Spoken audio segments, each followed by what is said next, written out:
An area with walkability marked with historic architecture, one of the country's largest waterfronts, restaurants, museums, boutique shopping, and a variety of luxury high-rises and shaded historic neighborhoods all perfectly blend, making downtown St. Pete something special. If you're visiting or planning to move to the St. Pete area, stick with me because I'm taking you around to see what the hype is all about in downtown St. Pete, showing you the top things to do in the area, including the best restaurants and breweries, live entertainment, shopping, parks, museums, and how to just get around. We're getting into it right now.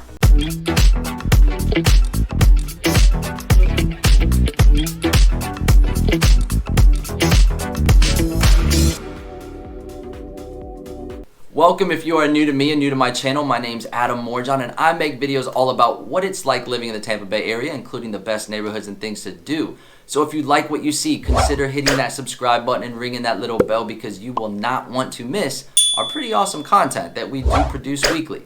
And if you're planning to move to the Tampa Bay area, I am a licensed realtor and my team and I would love to help you find your next home. So see that number on the screen? Give us a call, shoot us a text, or send us an email, because we would love to help you. With a long history of being a port and an area where ships and trade took place, downtown St. Pete has come a long way. I shot this video about the Riverwalk in Tampa, and while it is amazing, it doesn't hold a candle to what downtown St. Pete has recently developed. In today's video, I'm showing you the top attractions in and around downtown, and from the new St. Pete Pier to the wide variety of restaurants and museums, all with a free trolley to take you around, quite literally makes it an adult playground.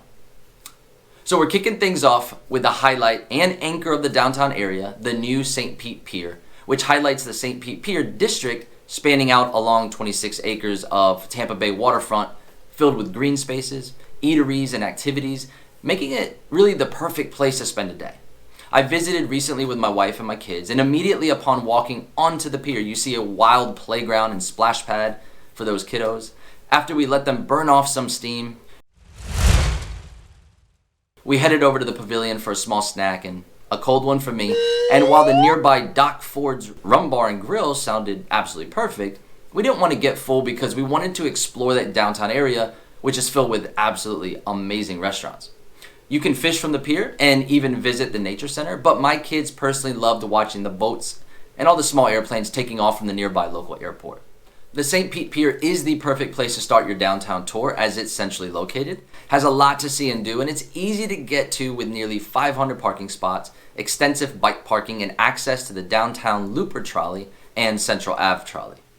With downtown St. Pete being the cultural hub that it is, when visiting, I strongly suggest hopping on the Downtown Looper Trolley to get around. The Looper is a 15 to 20 minute service that runs around downtown 7 days a week and is totally free. Equated to like a hop-on, hop-off bus, and it has multiple stops around downtown, taking you to the top restaurants, the shopping, and the attractions. If you're lucky, Terrence will be your driver, and he will fill you in on everything in the area. He was born and raised in the area, and he really knows his stuff, and he'll throw in some good comedy along the way. And ask your Looper driver to drop you off at the Chamber of Commerce, the Visitor Center on 2nd Ave, where you can meet with Shelly. She will fill you in on everything in the area and send you off with a couple maps to go off and explore. St. Pete is known for its blue skies and sunny beaches, but the area also has a world-class art scene, complete with famous museums, notable galleries, and more than 600 murals. Honestly, I'm not a huge art fan, but there were two that really stood out to me, and those are the Dali Museum and the Chihuly Museum. The Dali Museum has the largest collection outside of Spain, and seeing pieces like the Persistence of Memory took me back in time, as my dad had a Dali replica hanging on the wall in his office. In college, I remember being taught that Dali would stay up days without sleeping and take shots of absinthe. He would hallucinate, and his paintings are just absolutely wild. After the Dali, you could take a stroll to the Waterfront Museum of Fine Arts that houses pieces from a bouquet of artists from Monet to Renoir. Now, truth be told, everyone and their mother was telling me to visit the Chihuly collection, and I was not that excited to go. It doesn't sound like anything I was really interested in. I mean, it's just blown glass. But one of my realtor agents, Clive, loves St. Pete, and he and his wife both told me that I at least needed to try it out and visit. So, long story short, my wife and I decided to go, and while I am not a blown glass enthusiast, I am glad that I went. There were some beautiful sculptures and some little wacky and some just plain out of this world. What they can do with that is absolutely amazing. I'm glad I went, and I would suggest it for anyone, regardless if you're interested, as it was a unique experience and it's a permanent fixture in the downtown area. Other popular museums in the area include the James Museum of Western and Wildlife Art, the Imagine Museum, and the Maureen Arts Center. If you're more of a history buff, check out the Florida Holocaust Museum, St. Petersburg Museum of History, or the Dr. Carter G. Woodson African American Museum. Moving along to more of what I love, sports. Tampa Bay is home to 4 major sports teams: the Tampa Bay Bucks, the Lightning hockey team, the Rays, and the Rowdies. What most don't know is that the Rays and the Rowdies are not actually located in Tampa, though. Their stadiums are located right in downtown St. Pete.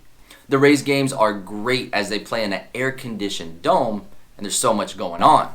My kids love going because they have kid programs and even let the kids run around the bases on the field after each game. In center field, you can pet the Stingrays, and my 3-year-old daughter will always beg me for a hot dog and an ice cream cone. My 7-year-old plays competitive soccer and thought it was so neat to just go to a Rowdies game, which is right in downtown, and she said that she learned a few moves that she couldn't wait to try out next season. Now, before we jump into the top restaurants, the shopping, and the entertainment in downtown, if you're enjoying this video, make sure to make your way over to my channel as we have tons of content covering the entire Tampa Bay area. And if you're thinking of moving here, that's our bread and butter. So please contact our team and we would be glad to help you find the best neighborhood for you and your family. If you haven't figured it out by now, the downtown area is buzzing, and is full of life, and it's truly where all the action is. Sprinkled in all throughout the area, there are dozens of amazing restaurants, and I haven't found a bad meal yet. No matter if you're taking a stroll or heading out for happy hour, there are tons of variety to please any palate. There are too many restaurants to choose from, but let me spotlight a few for you. For a great vibe and even a better view, check out the Canopy. Located on top of the Birchwood Inn, a historic hotel on the waterfront, the Canopy has great water views and is a phenomenal cocktail list. Downstairs, you'll find the Birch and Vine restaurant as a nice fine dining option. And just down the way, one of my personal favorites, Ceviche's Spanish-themed tapas restaurant. They have great food, but my tip is to try the sangria, as it is my wife's favorite. For Italian, Bella Brava has an amazing calamari and a nice spread of pizza options, and what some locals say is the best Italian in St. Pete, Grazie Italian Grill. If you happen to make your way to Central Ave, Jason, a friend of mine, owns the restaurant Brick and Mortar, which is absolutely delicious. And I'm not just saying that because I know him, but his stuff is as fresh as it gets. And I mean, I've seen him hand select seafood straight from the source. A few other quick mentions include 400 Beach Seafood, which some say is the best seafood in downtown, The Hangar, and Stillwater's Tavern. If you're like me and enjoy a nice cold one every now and then, St. Pete also has some great breweries. With over 100 breweries, 100 breweries in Tampa Bay area, the downtown area is home to some of the best. And a few of my suggestions in the area would be Cycle Brewing, Green Bench Brewing Company, Overflow Brewery, Voodoo Brewing, the St. Pete Brewing Company, and possibly the most well-known, the Three Daughters Brewery. The vibe in downtown is very chill. There's quite literally something for everyone, satisfying every age and interest.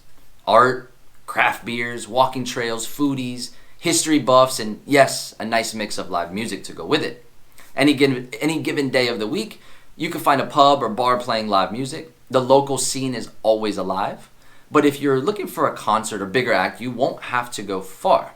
The Mahaffey Theater is geared more towards like theater, but has a little of everything. Currently on the lineup, they have Steely Dan, the Rocky Horror Picture Show, which my dad loves, Paw Patrol Live for the Kiddos, which my 3-year-old loves, a few big comedy acts, and of course a magician on deck.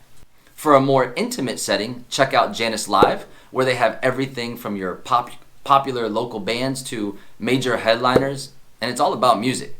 Over at the Vinoy Park, which is on the waterfront, they will often host festivals, and the Blues Festival and Reggae Rise Up are 2 of the more popular music festivals you can find there.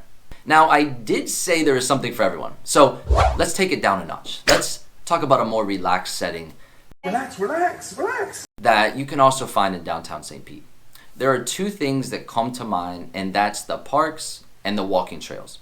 The downtown area was made for walking, and the best walk is along the waterfront on Beach Drive. I like to walk from the Dolly Museum, past all the yachts in Straw Park, and cross in front of the pier and head over to the famous Vinoy Park. Here you can take a breather and get ready for some of the best views. One of my favorite neighborhoods, the Old Northeast, is just north of the Vinoy, and you can follow the boardwalk and walk around to Coffee Pot Bayou, how about that name, where if you're lucky you can see some manatees in the water. All along Beach Drive you can stop at any time because it's lined with great restaurants and a bunch of shaded green spaces.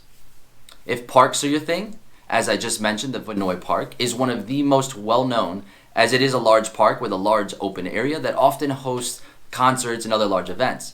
It has a long pathway, great for walking, and there are benches under the shady trees, perfect to relax and cool off. Around the corner from that, the North Shore Park, one of St. Petersburg's beautiful waterfront parks featuring a beach, a playground, and a dog park. It houses the North Shore Aquatic Complex with a 50-meter pool and diving board, the play pool, slide, and a splash pad. Also, the North Shore Sports Complex with a softball field and I think it's 4 tennis courts. The Albert Whitted Park is St. Petersburg's waterfront park along the South Yacht Basin and the historic Albert Whitted Airport. There's an aviation-themed playground and observation lookouts toward the airport. And last on my quick list, even though there are a ton of great parks in the area, is the North Straub Park. It's in a convenient location to restaurants and shops with a nice path to walk through the park. The park has stunning water views and a huge banyan trees, which are perfect for pictures or just to relax under. The south end of the park, you'll find the home of the Museum of Fine Arts. And, for those of you that prefer to do a little walking, but shopping while walking around, there are endless options for shopping. But I would suggest starting at the Sundial, as it is a nice concentration of local boutique shops and well-known brands like Tommy Bahama. If you like to bring your dog along with you on outdoor excursions, the area is very pet-friendly. So just remember in the summer months, the asphalt can really heat up, so plan accordingly so you don't burn little Fido's feet. The downtown area offers so much, and it's a great way to spend a day. So just bring your dogs, your kids, or enjoy a happy hour/date night with your loved ones. And starting back up in October 2022, the Cross Bay Ferry resumes, and you can jump over to downtown Tampa and explore the Tampa Riverwalk and the Channelside area. But then again, you may not want to leave. The Tampa Bay area is so versatile and has so much to offer if you'd like to get out and try new things. If this looks like a place you may want to call home, see that number on the screen, give us a call, shoot us a text, or send us an email, because my team and I would love to help you find your next home. For more information on the Tampa or St. Pete area, including best neighborhoods and things to do, hop on over to my channel, Tampa Florida Living, and I'll catch you on that next video. See you then.